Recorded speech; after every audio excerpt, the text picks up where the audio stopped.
गुरु ब्रह्म महिमा अलेख शरण। नमस्कार दर्शक वृंद, आपण मानंकु आजिर राशिफल कार्यक्रम मु एस कुमार स्वागत जनाऊँगी। प्रतिदिन निजर राशिफल जानिबा पाई गुरुकृपा यूट्यूब चैनल को सब्सक्राइब करंतु और पाखरे थिबा बेल आइकन को प्रेस करी ऑल नोटिफिकेशन ऑन करी दियंतु, जहा फलरे आमे जेतेबेले वीडियो अपलोड करिवो प्रथमे आपण वीडियो देखि पारिबे। आमर यही वीडियो रे आपण संपूर्ण पंचांग सहित मेष ठारू मीन पर्यंत 12 गोटी राशिर राशिफल विषय रे जानि पारिबे। वीडियो को दयाकरी शेष पर्यंत देखंतु। वीडियोटी भल लागिथिले वीडियो को लाइक करंतु एवं आपणक प्रियजन पाखु शेयर करी जणांतु। एबे आसंतु जानिबा आज दिनर संपूर्ण पंचांग विषय। आज 2025 मसीहा जुलाई मास 21 तारिख सोमवार, दिल्ली शराब्द सन 1432 साल, स्वाधीन भारताब्द 78 वर्ष, महिमाद 198 वर्ष, उत्कल गजपति श्री श्री गजपति दिव्यसिंहदेव महाराजांकर 68 अंक, सौरस्व श्रावण मास 6 दिन, चांद्रमते श्रावण कृष्ण पक्ष एकादशी तिथि, दिवा 7 घंटा 1 मिनिट गते, द्वादशी क्षया शेष रात्रि 4 घंटा 50 मिनिट मध्य।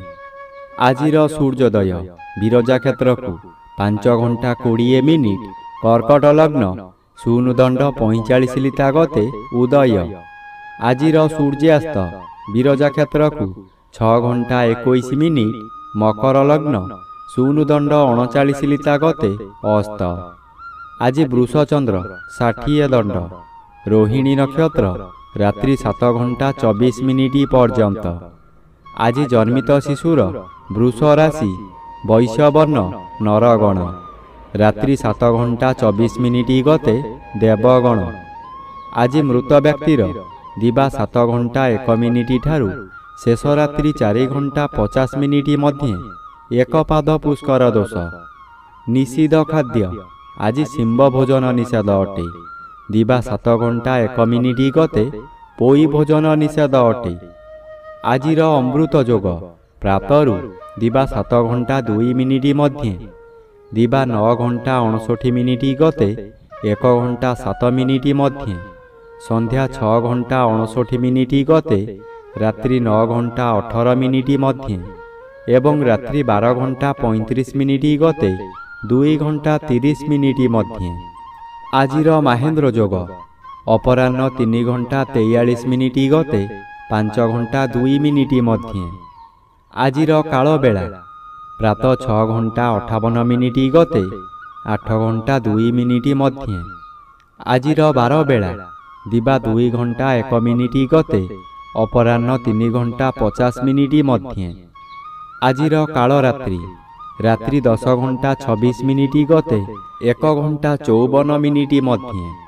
आजिर राहु काल सकाळ 7 घंटा 30 मिनिट ठारू 9 घंटा मध्य। आज बिछा राशिर घात चंद्र रात्रि 7 घंटा 24 मिनिट मध्य, मकर राशिर घात नक्षत्र दिवा 7 घंटा 1 मिनिट गते तुला राशि और मकर राशिर घात तिथि, मिथुन राशिर घात 12। प्रिय बंधुगण, एबे आसंतु जानिबा मेष ठारू मीन पर्यंत 12 गोटी राशिर राशिफल विषय रे। राशिचक्रर प्रथम राशि मेष राशि। आज मेष राशि जन्मित व्यक्ति मानक सकाशे द्वितीय स्थान रे चंद्र गोचर करुथिबारु अशुभ फल मिलिब। आपणक कार्य को बंधु माने समालोचना करिवे। द्वितीय गृह धन गृह और परिवार गृह होइथिबारु आपणक निज लोक माने शत्रुता करिवे। बहु अर्थ व्यय कराई आपणकु बर्बाद कराई देबे। आपण हतोत्साह होई पड़िबे। पिला माने आपणकर निर्देशर विपरीत कार्य करी बहु स्थान रे आपणकु अपमानित करिवे। एबे आसंतु जानिबा राशिचक्रर द्वितीय राशि वृष राशि विषय रे। आज वृष राशि जन्मित व्यक्ति मानक सकाशे तृतीय रवि शुभ और श्रीचंद्र गोचर करुछंती केतेकांशरे शुभ फल मिलिब। ଏହି ସମୟରେ ଗୃହରେ କିଛି ମାଙ୍ଗଳିକ କାର୍ଯ୍ୟ ହୋଇପାରେ। ଖୁବ୍ ଧୁମଧାମରେ ଆନନ୍ଦ ଉତ୍ସବ ପାଳିବେ। ନିଜ ପାଖରେ ଅର୍ଥ ଥାଉ କି ନ ଥାଉ ସ୍ୱାଦିଷ୍ଟ ଭୋଜନ କରି ନିଜେ ଭୋଜନ କରିବା ସହିତ ପରିବାର ଲୋକଙ୍କୁ ଖୁଆଇ ଆନନ୍ଦ ଅନୁଭବ କରିବେ। ଆଜି ଦିନରେ କଦାପି ନୂତନ ଗୃହ ଆରମ୍ଭ କରନ୍ତୁ ନାହିଁ। ଗୃହ ଆରମ୍ଭ କଲେ ତାହା ଅଧାରୁ ବନ୍ଦ ହୋଇପାରେ କିମ୍ବା କୌଣସି ଅଘଟଣ ଘଟିପାରେ। ଏବେ ଆସନ୍ତୁ ଜାଣିବା ରାଶିଚକ୍ରର ତୃତୀୟ ରାଶି ମିଥୁନ ରାଶି ବିଷୟରେ। ଆଜି ମିଥୁନ ରାଶି ଜନ୍ମିତ ବ୍ୟକ୍ତିମାନଙ୍କ ସକାଶେ ଦ୍ୱିତୀୟ ରବି ବାଧାପ୍ରାପ୍ତ ଅଛନ୍ତି। ଅଶୁଭ ଫଳ ପ୍ରଦାନ କରିବେ ନାହିଁ। ଦ୍ୱାଦଶ ଚନ୍ଦ୍ର କୃଷ୍ଣପକ୍ଷ ହେତୁ ଶୁଭ ଫଳ ପ୍ରଦାନ କରିବେ। ଦୁଶ୍ଚିନ୍ତା ମନରୁ ହଟିଯିବ। ଉତ୍ତମ ଆୟ ହେବ। ଅର୍ଥ କାରବାରରେ ଉନ୍ନତି ଆସିବ। ଜୁଆ ଲଟେରୀରେ ଭାଗ ନେଇ ଉନ୍ନତି କରିବେ। ମନ ଖୁସିରେ ବହୁ ତୀର୍ଥସ୍ଥାନକୁ ଗମନ କରିବେ। ଏହି ସମୟରେ ଧର୍ମ କାମ କରି କିଛି ଧର୍ମ ସଞ୍ଚୟ କରିପାରନ୍ତି। ଏହି ଧର୍ମ ଆପଣଙ୍କର ଶେଷ ସମୟକୁ ଗଚ୍ଛିତ ହୋଇ ରହିବ। ଏବେ ଆସନ୍ତୁ ଜାଣିବା ରାଶିଚକ୍ରର ଚତୁର୍ଥ ରାଶି କର୍କଟ ରାଶି ବିଷୟରେ। ଆଜି କର୍କଟ ରାଶି ଜନ୍ମିତ ବ୍ୟକ୍ତିମାନଙ୍କ ସକାଶେ ଜନ୍ମରବି ବାଧାପ୍ରାପ୍ତ ଅଛନ୍ତି। ଅଶୁଭ ଫଳ ମିଳିବ ନାହିଁ। ଏକାଦଶ ସ୍ଥାନରେ ଚନ୍ଦ୍ରଗୋଚର କରୁଛନ୍ତି। ଶୁଭ ଫଳ ମିଳିବ। ପରିବାର ମଧ୍ୟରେ ସ୍ୱାଦିଷ୍ଟ ଭୋଜନ ପ୍ରସ୍ତୁତ କରିବା ସହିତ ଅତିଥି ବନ୍ଧୁମାନଙ୍କୁ ନିମନ୍ତ୍ରଣ କରି ଆପ୍ୟାୟିତ କରିବେ। ଏହି ସମୟରେ ଆପଣଙ୍କର ବ୍ୟବସାୟ ଅତି ସୁଚାରୁ ରୂପରେ ଚାଲିବ। ଭବିଷ୍ୟତ ସକାଶେ ଧନ ସଞ୍ଚୟ କରିବେ। ଆପଣ ଯେଉଁ ବ୍ୟକ୍ତିଙ୍କୁ ଚାହୁଁଥିଲେ ଆଜି ତାଙ୍କ ସହିତ ସାକ୍ଷାତ ଆଲୋଚନା ହୋଇପାରେ। ଏବେ ଆସନ୍ତୁ ଜାଣିବା ରାଶିଚକ୍ରର ପଞ୍ଚମ ରାଶି ସିଂହ ରାଶି ବିଷୟରେ। ଆଜି ସିଂହ ରାଶି ଜନ୍ମିତ ବ୍ୟକ୍ତିମାନଙ୍କ ସକାଶେ ଦ୍ୱାଦଶ ରବି ବାଧାପ୍ରାପ୍ତ ଅଛନ୍ତି। ଅଶୁଭ ଫଳ ପ୍ରଦାନ କରିବେ ନାହିଁ। ଦଶମ ସ୍ଥାନରେ ଚନ୍ଦ୍ରଗୋଚର କରୁଛନ୍ତି। ଶୁଭ ଫଳ ପ୍ରଦାନ କରିବେ। ଆପଣ ଆଜି ବହୁ ବଡ଼ ବଡ଼ କାମକୁ ଖୁବ୍ ସହଜରେ କରିପାରିବେ। ଉଚ୍ଚ ସମ୍ମାନର ଅଧିକାରୀ ହୋଇପାରନ୍ତି। ପୂର୍ବରୁ ଯାହା ଚାହୁଁଥିଲେ ତାହା ଆଜି ପୂରଣ କରିବାରେ ସଫଳ ହେବେ। ବିଭିନ୍ନ ଦିଗରୁ ପ୍ରଶଂସାର ସମ୍ବାଦମାନ ପାଇ ଆନନ୍ଦିତ ହେବେ। ଏବେ ଆସନ୍ତୁ ଜାଣିବା ରାଶିଚକ୍ରର ଷଷ୍ଠ ରାଶି କନ୍ୟା ରାଶି ବିଷୟରେ। ଆଜି କନ୍ୟା ରାଶି ଜନ୍ମିତ ବ୍ୟକ୍ତିମାନଙ୍କ ସକାଶେ ଏକାଦଶ ରବି ଶୁଭ ଓ ନବମ ଚନ୍ଦ୍ର ଅନ୍ୟ ଗ୍ରହ ଦ୍ୱାରା ବାଧା ପାଉଥିବାରୁ ଶୁଭ ଫଳ ମିଳିବ। ନବମ ଚନ୍ଦ୍ର କିଛି ଶୁଭ କର୍ମ କରାଇବ। ଆପଣ ଯେଉଁ କର୍ମ ପୂର୍ବରୁ ଆରମ୍ଭ କରିଥିଲେ ସେ କାର୍ଯ୍ୟ ଏହି ସମୟରେ ପୂରଣ ହୋଇଯିବ। ପୂଜାପାଠ ଓ ଗୁରୁ ଭକ୍ତିରେ ମନୋନିବେଶ କରିବେ। କୌଣସି ଅନୁଷ୍ଠାନରେ ବହୁ ଆର୍ଥିକ ସାହାଯ୍ୟ କରିପାରନ୍ତି। ବିଭିନ୍ନ ମହଲରୁ ପ୍ରଶଂସା ମିଳିବ। ପରିବାରର ଗୁରୁଜନମାନେ ଆଶୀର୍ବାଦ କରିବେ। ଦୈବୀ କୃପା ଠିକ୍ ସମୟରେ ମିଳିବ। ଏବେ ଆସନ୍ତୁ ଜାଣିବା ରାଶିଚକ୍ରର ସପ୍ତମ ରାଶି ତୁଳା ରାଶି ବିଷୟରେ। ଆଜି ତୁଳା ରାଶି ଜନ୍ମିତ ବ୍ୟକ୍ତିମାନଙ୍କ ସକାଶେ ଅଷ୍ଟମ ସ୍ଥାନରେ ଚନ୍ଦ୍ରଗୋଚର କରୁଛନ୍ତି। ଅଶୁଭ ଫଳ ମିଳିବ। ଘାତ ତିଥି ଅଶୁଭକୁ ବୃଦ୍ଧି କରାଇବ। ଅଷ୍ଟମ ସ୍ଥାନ ଆୟୁ ସ୍ଥାନ ଓ ମାରକ ସ୍ଥାନ। ଚନ୍ଦ୍ର ଏପରି ଏକ ଗ୍ରହ ମୃତ୍ୟୁକୁ ମଧ୍ୟ ମାରିପାରେ। ଚନ୍ଦ୍ର ଅଷ୍ଟମରେ ଭ୍ରମଣ କରୁଥିବା ସମୟରେ ବହୁ ଦୁର୍ଘଟଣା ମଧ୍ୟ ଘଟାଇପାରେ। ତାହା ମାନସିକ ହେଉ କିମ୍ବା ଶାରୀରିକ। ନିଜକୁ ସତର୍କ ନ ରହିଲେ ନିଜ ଗୋଡ଼ରେ ନିଜେ କୁରାଢ଼ି ମାରିବା ସଦୃଶ୍ୟ ହେବ। ଏଣୁ ମନକୁ ଶାନ୍ତ ରଖନ୍ତୁ।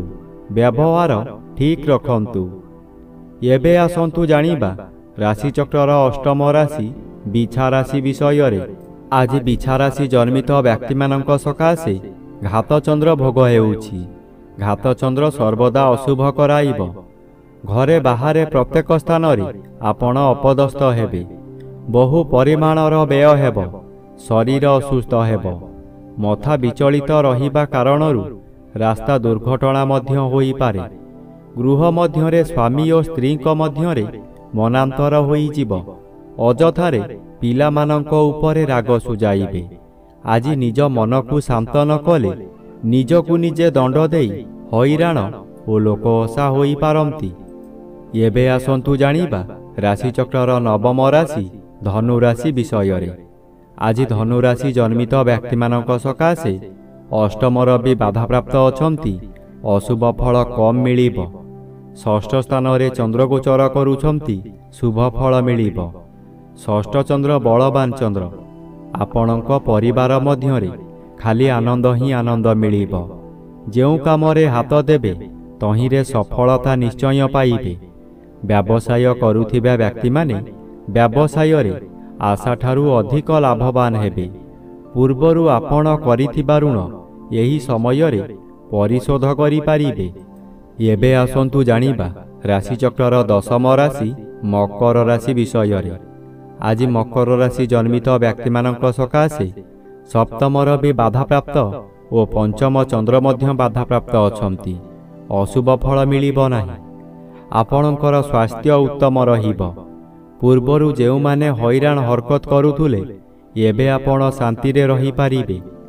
ଆପଣଙ୍କର ଉପସ୍ଥିତ ଜ୍ଞାନ ବଳରେ ବହୁ ବଡ଼ ବଡ଼ ବିପଦରୁ ମୁକୁଳି ଯିବେ। ବହୁ କାମରେ ହାତ ଦେଇ ଆପଣ ସଫଳ ହେବେ। ଶୁଭ କର୍ମମାନ କରିବେ। ତଥାପି ଘାତ ତିଥି ଓ ଘାତ ନକ୍ଷତ୍ର କିଛିଟା ଅଶୁଭ କରାଇବ। ଏବେ ଆସନ୍ତୁ ଜାଣିବା ରାଶିଚକ୍ରର ଏକାଦଶ ରାଶି କୁମ୍ଭ ରାଶି ବିଷୟରେ। ଆଜି କୁମ୍ଭ ରାଶି ଜନ୍ମିତ ବ୍ୟକ୍ତିମାନଙ୍କ ସକାଶେ ଷଷ୍ଠର ବି ଶୁଭ ଓ ଚତୁର୍ଥ ସ୍ଥାନରେ ଚନ୍ଦ୍ରଗୋଚର କରୁଛନ୍ତି। ଶୁଭ ଫଳ ମିଳିବ। କୌଣସି ବନ୍ଧୁଙ୍କ ଦ୍ୱାରା ଉନ୍ନତି ପଥରେ ଆଗେଇ ଚାଲିବେ। ହଠାତ୍ ଅର୍ଥ ବ୍ୟୟ ହେଲେ ମଧ୍ୟ କୌଣସି ଠାରୁ ଅର୍ଥ ମିଳିଯିବ। ଆପଣ ଖୁସିରେ ରହିବେ।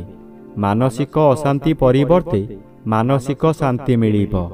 ହଠାତ୍ କୌଣସି ସ୍ଥାନରୁ ଶୁଭ ଖବର ପାଇ ବିଦେଶ ଯାତ୍ରା କରିପାରନ୍ତି। ମନରେ ଆନନ୍ଦ ଉତ୍ସାହ ଭରି ଉଠିବ। ପୂର୍ବ ଶତ୍ରୁମାନେ ଆପଣଙ୍କୁ ଦେଖି ଭୟ କରିବେ। ଏବେ ଆସନ୍ତୁ ଜାଣିବା ରାଶିଚକ୍ରର ଦ୍ୱାଦଶ ବା ଶେଷ ରାଶି ମୀନ ରାଶି ବିଷୟରେ। ଆଜି ମୀନ ରାଶି ଜନ୍ମିତ ବ୍ୟକ୍ତିମାନଙ୍କ ସକାଶେ ତୃତୀୟ ସ୍ଥାନରେ ଚନ୍ଦ୍ରଗୋଚର କରୁଛନ୍ତି। ତୃତୀୟ ଚନ୍ଦ୍ର ବଳବାନ ଚନ୍ଦ୍ର। ଆପଣଙ୍କର ସ୍ୱାସ୍ଥ୍ୟରେ ଉନ୍ନତି ଘଟିବ। ପୂର୍ବରୁ ଥିବା ରୋଗମାନ ଅପସରି ଯିବ। ଶରୀରର ତେଜ ବୃଦ୍ଧି ହେବ। ଯେଉଁ କାର୍ଯ୍ୟ କରିବାକୁ ଚାହିଁବେ ତହିଁରେ ସଫଳତା ଲାଭ କରିବେ। ହଠାତ୍ ଆପଣଙ୍କର କୌଣସି ଠାରୁ ଶୁଭ ଖବର ପାଇ ମନର ବଳ ବୃଦ୍ଧି ହେବ। ବ୍ୟବସାୟରେ ଅଧିକ ଲାଭବାନ ହେବେ। ଧନ ସଞ୍ଚୟ କରିବାର ଦିନଟିଏ।